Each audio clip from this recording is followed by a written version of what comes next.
Greetings, salutations, and welcome, sales and marketing professionals, to Making Sales Social Live, coming to you from the Social Sales Link virtual studios. I'm Bob Woods of Social Sales Link. Some people call me the LinkedIn Sherpa. Now, normally, my LinkedIn partner in crime, Bryn Tillman, is with me, but today we have a special guest. He's been on Making Sales Social Live a couple of times, and he's back to talk AI with me today. So with that, please welcome Gunnar Hood of WSI World. How's it going, Gunnar? Hey, wonderful, Bob. Thanks so much for having me. This is a fun conversation I think we're going to have about AI. Yeah, 100%. And I'm so looking forward to this. It seems like I've been doing nothing but talking about AI lately, which, considering the fact that Social Sales Link in general and myself in particular, we're really going to be diving into AI in 2024. And it's kind of the wild, wild west, but at the same time, it's going to be a lot of fun. Just hopefully there won't be any bullets flying. So with that, writing prompts for generative AI, that's your chat GPTs, your Claudes, and so on. I view it, at least, and Gunnar, I view it as much of an art form as a process to get the kind of output from AI that you need. Would you agree with that?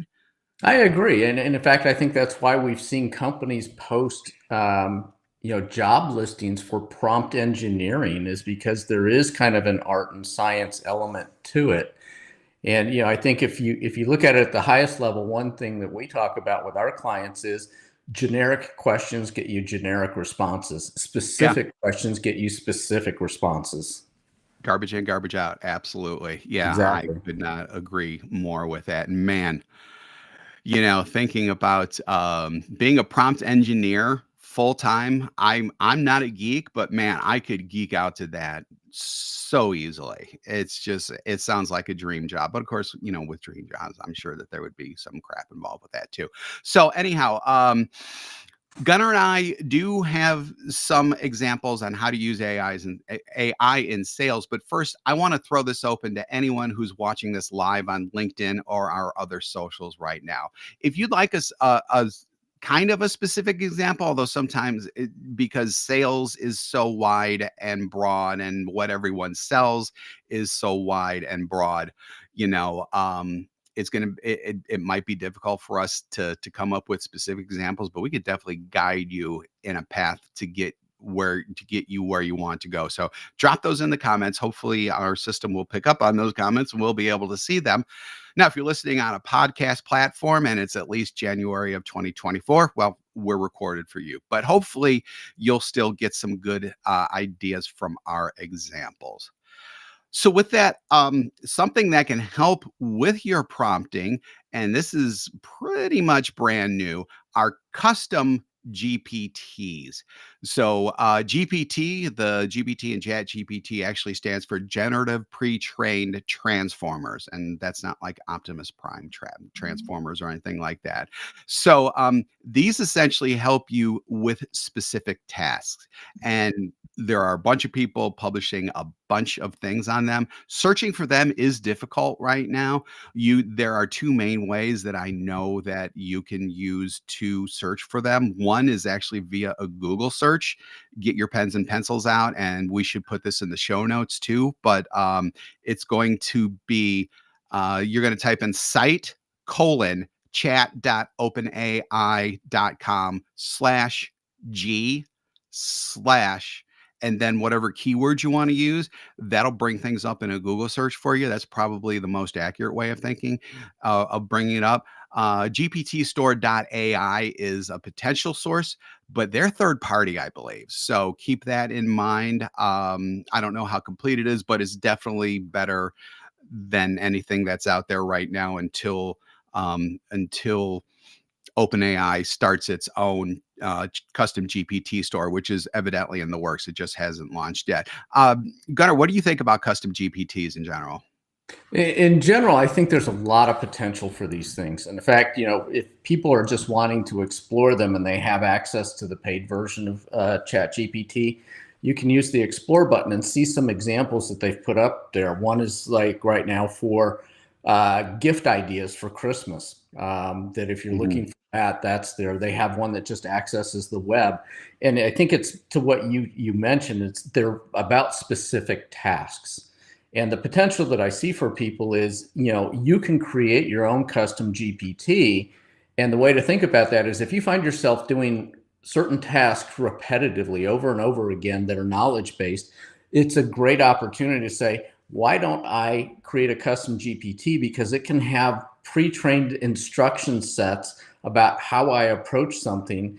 And then all I have to do is just modify some inquiries. I mean, there's even one in the example store about, parents helping their kids with ninth grade math.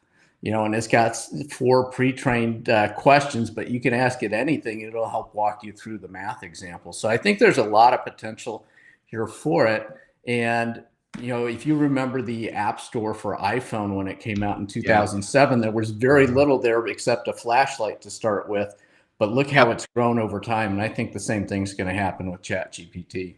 Yeah, without a doubt, without a doubt. And for those of us who are with us live right now, I do have that string that I just mentioned, that string for Google to look for specific ones in the what the heck do you call those? Captions. That's what you call those. So that is in there. It does work. I did a generic kind of one just for sales, and like almost 900 of them came up. So there's a lot of them out there, folks.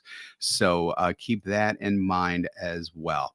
So the next thing that I want to just touch on really quickly on AI is AI in LinkedIn. So if you have a paid account, there is some AI capability there. Now Gunnar has tested it a little more than I have, it sounds like, because I've tested it on a couple of things in the just in the profile. It's not really good. I don't think there yet. Obviously, it's going to evolve, and LinkedIn and Microsoft are going to make that evolve too. So I'm sure that it's going to get much better. Um, Gunnar, you've done some testing on it too. What are your thoughts on it? Yeah, I think my comment is it's not quite ready for prime time when it comes to profile enhancement, whether that's your headline or your about section. But if you don't have access to other AI tools, it's a starting point.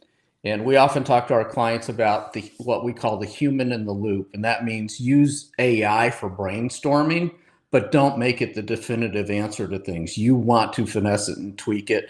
And Bob, you always encourage people to read it out loud in their own voice and see, Mhm. does that sound like me? Because that's an important element. But I've also used LinkedIn's AI feature when it comes to posting. And where it's done an okay job is if I'm putting up an event on LinkedIn and I just give it some details, it will kind of embellish on that for me and require very little massaging.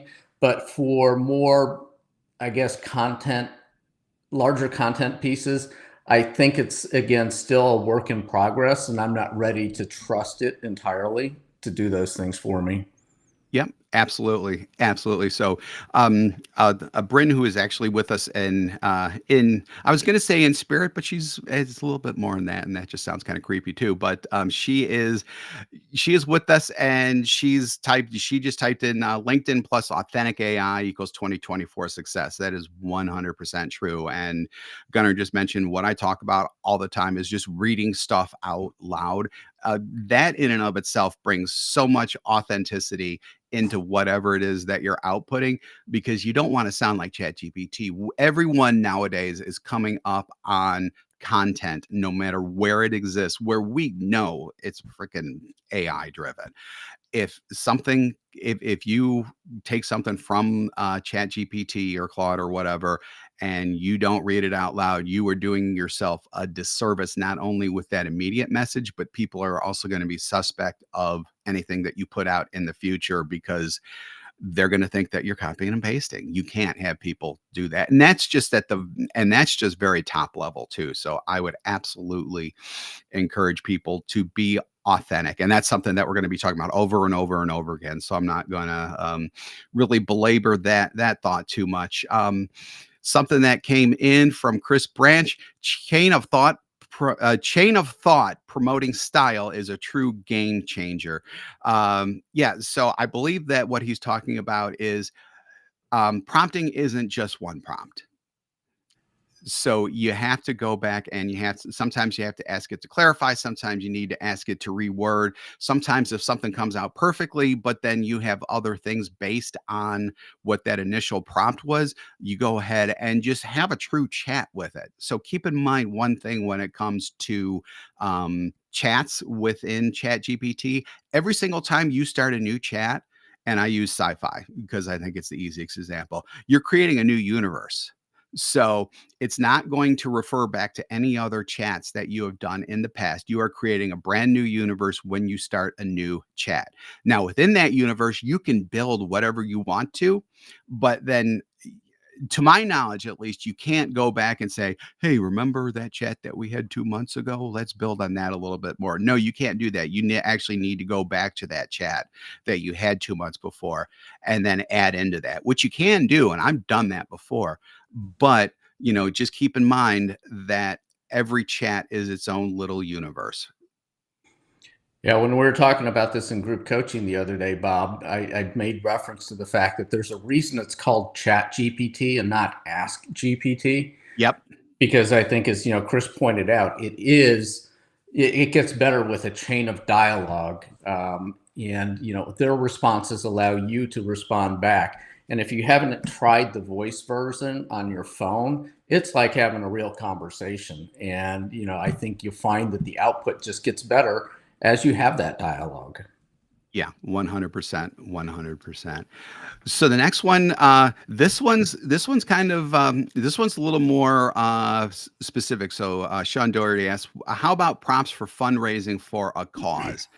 So this one's interesting. I mean, because fundraising is essentially sales. So, but at the same time, there's a little bit of a different spin on things. So, I mean, at its core, it's sales, but at the same time, there is much more involved with that. So, just like any other thing that you do with ChatGPT, you really need to have a way of asking things. So before we get into specifics with this one, I just want to encourage people to go to socialsaleslink.com/crisp, CRISP. We actually have an ebook that I wrote that I wrote is about the crisp model that will definitely help you get started with using the best prompts the first time around, so that so that your chats with ChatGPT are always focused and hopefully giving you exactly the type of output that you would like. And then Gunnar has an ebook out as well that can definitely be a benefit. Yeah, so our book is called Unlocking the Potential of ChatGPT and AI, and it includes a lot of examples of prompting for various industries. We've got tools listed in there, a lot of resources. And, I don't know if I can post the link here directly, but I shared it with Bob, and hopefully we can post it up for people who want to, get it. It's totally free, but there's over 60 AI tools referenced in there, along with a number of great prompts. Yeah, so hopefully I just posted it. Hopefully that went out. I'm not really sure just because we're going from Restream to things. I don't know if that shows up. If not, look out for I will post it into this chat immediately after on LinkedIn immediately after the session. So kind of stick around and I'll post it in there and we'll have it in the show notes as well for the podcast when it goes out into the various podcasting platforms, probably in mid-January. And So let's anybody get can reach out to me directly on LinkedIn too. There's only one of me on LinkedIn, so I'm easy to find. Just reach out. I'll be happy to share it with you. Gunnar Hood, Gunnar Hood, Hood. So let's get back really quick to the question about prompting for fundraising for a cause. How would you start that? I guess probably the first thing would be, to me, is, are they going for corporate donors? Are they going for individual donors? And kind of taking it from there. But what would you think about that, Gunnar? Yeah, Brent actually posted a link already in the comments with her asking the question of ChatGPT about how can we use this for fundraising. And the response was really good. There's a lot of ideas, whether it's drafting fundraising emails or things like that. But her question alone is the great starting questions. How can ChatGPT help with fundraising? Then you take that and you continue the conversation going, hey, I like Yep. ideas 2 and 4. Tell me more about that. And that's one of that's one of probably, and this is a word that I overuse, but it's really, really true here. That's one of the most awesome things about ChatGPT is you can ask it to help you and it will give you the information that you need for it to help you. So it's like, that classic help me help you type of thing. ChatGPT really does do that.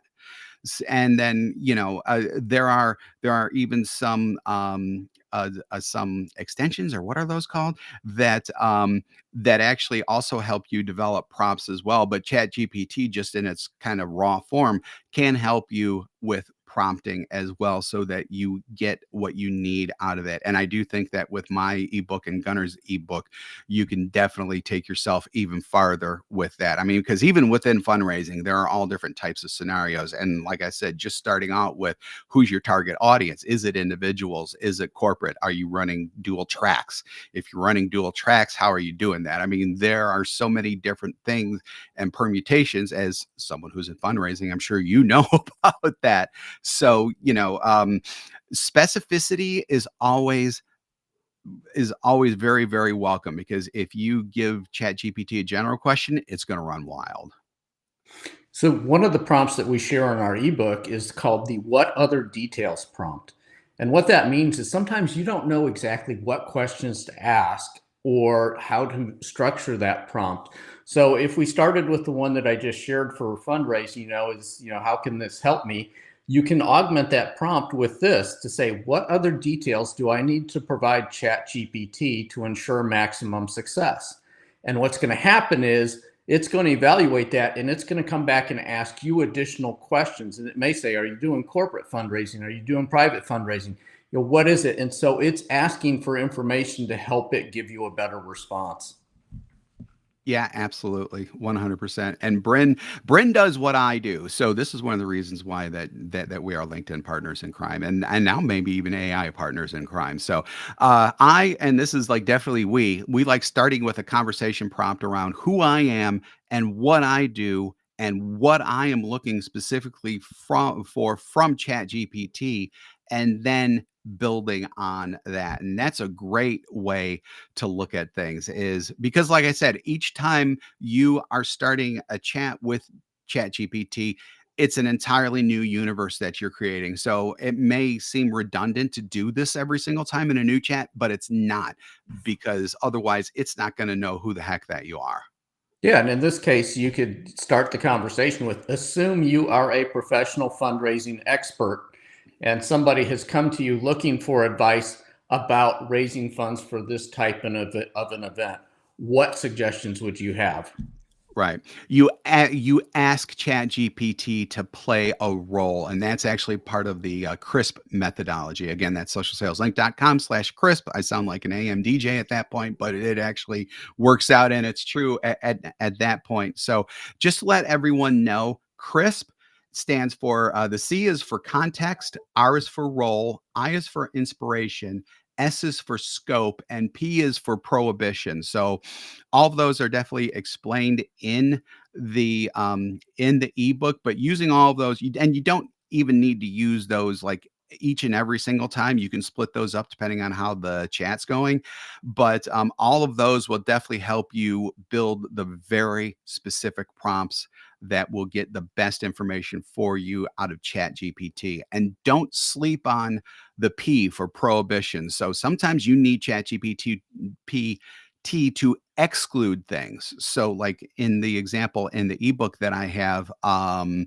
this is the salesperson involved is selling IT services, but they don't sell website design. They don't sell website development. Some shops do that, other shops don't. So sometimes you need to tell it to exclude things as well as include things. Yeah. I see a great question in here that says, have you seen AI utilized well Yeah, for I wanted seller to get. practice role play? And it's a great timing on the question because I was speaking to a group yesterday and I brought up an exact example of this. where if you have your sales practices documented, say like in a spreadsheet or something like that, and you have the paid version of ChatGPT, you can upload those as a reference and say, these are the components of a sales conversation that we're looking for. And then you can upload the transcript from a recorded conversation and ask it to apply those standards and evaluate that sales interaction and score it for you. So whether you're the individual looking for just personal coaching or you're a sales manager looking to coach your people, this is a way to, begin doing more or evaluating more conversations. Obviously, if it's, out in the field and the conversation is not recorded, that's hard. But if you're on Zoom or things like that, it's a very easy process, and it's a great way to start formalizing, feedback and coaching opportunities. 100%, 100%. So here is actually an example from Ryan Holquist about how he used ChatGPT. So he said, I used ChatGPT to generate a development/use case account expansion matrix for me yesterday and was pretty blown away. And also, he says sometimes he forgets to utilize AI for more than email drafting. And I mean, it's it's amazing just how complex of tasks that ChatGPT you could just flying out. Well, maybe not quite like that, especially if it's having problems like it did yesterday for a little bit. But still, it's so much faster than you either doing it yourself or giving it to someone else to do it. I mean, the speed alone is worth the $20 a month for ChatGPT 4.0 in my opinion. And that's a great example of like a much more advanced use of ChatGPT for that type of thing as well. What do you think about that, Gunnar? Yeah, I absolutely agree. And I see, Bob's got a specific example of that, how it applied to, meal planning. And I was sharing with this group yesterday. I actually went to my refrigerator the other day and took a picture of the contents. And I told ChatGPT, I've got chicken. I want to, what are some ideas based on what you see in my refrigerator that I could make for dinner? And it came back with two examples. It says, I see you've got honey and mustard. You could do a honey mustard glaze, chicken recipe, or you also have a lot of vegetables. So maybe think about a stir fry as an option. And, if I wanted to go either one of those paths, I could say, okay, give me the actual recipes. Yeah, 100%. And if you're with us live right now, you can see this. If not, I'll say it for the podcast audience. But Bob actually has something that's pretty similar to the crisp formatting in terms of how he structured the question. So persona plus context plus task plus format plus tone. And then he asks the question, he sets it up. You're a mother of two preschool children who is finding it difficult to prepare meals that are both appetizing and healthy for your children. List 10 simple dinner recipes that can be prepared in less than 30 minutes. And then he even goes on to say, present the list in a table format that includes the meal name, preparation time, cooking time, ingredients, directions, and servings. So this is also not only is that fantastic, this is where you can also put the prohibitions in too, because for someone like me, as depending on the dish and things like that, I don't like mushrooms. I'm also allergic to coconut. So I may say something in there, please do not include coconut as I'm allergic to it. And mushrooms could be eradicated off the face of the earth for all I care, like that type of thing, basically. So, constructing it like that, again, it's all about the construction of the prompt. And we're coming up with specific scenarios here, and we're trying to, but there are so many different scenarios that are out there. There are so many different tasks that are out there, and you just have to play with it. Yeah. It's And fun to play I with. think what Bob Britton has shared is a great example of what could become a custom GPT. Yeah. Because this way you can include all of those prohibitions that are already known when you ask it, okay, here's what I've got, create another recipe for me. And it remembers all of those things every time you use it. Yeah, 100%, 100%. So, um, we also have I was going to call an offer that actually makes it sound like you need to pay for it. This is free because we are nuts and we give away so much stuff for free. If you use the free Magical extension at getmagical.com, you can import some of the prompts that we use here at Social Sales Link to really help us out with the tasks that we have. So you're going to want to go to getmagical.com first and download the extension. It's still free for now. They'll probably start charging one day, but why not use it for free for now? Getmagical.com and then go to socialsaleslink.com/chatgpt to actually get the prompts that we use to load those in there and then really use them effectively. So with that, we're coming up on time here pretty quick. I just encourage you to really just you know download and use all of the free resources that we've talked about here. Chat GPT, it's easy to use, but at the same time you need to be specific. You need specific to be terrific. That's an old BNI phrase, actually, but it definitely applies here. Gunnar, do you have anything to add?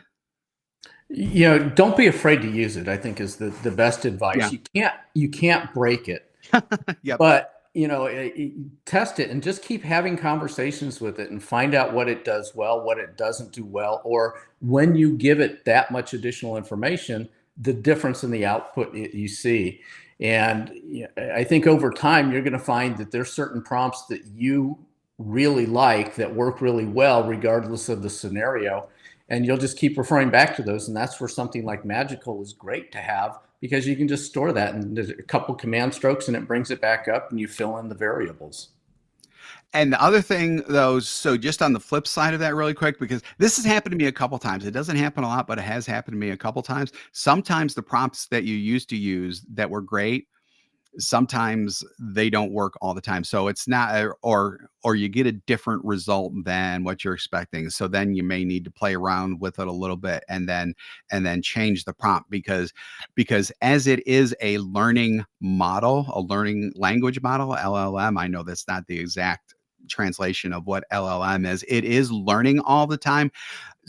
Things are going to change as it's learning and as it's growing. So also keep that in mind that it's generally speaking, it's only getting better as time goes on as well.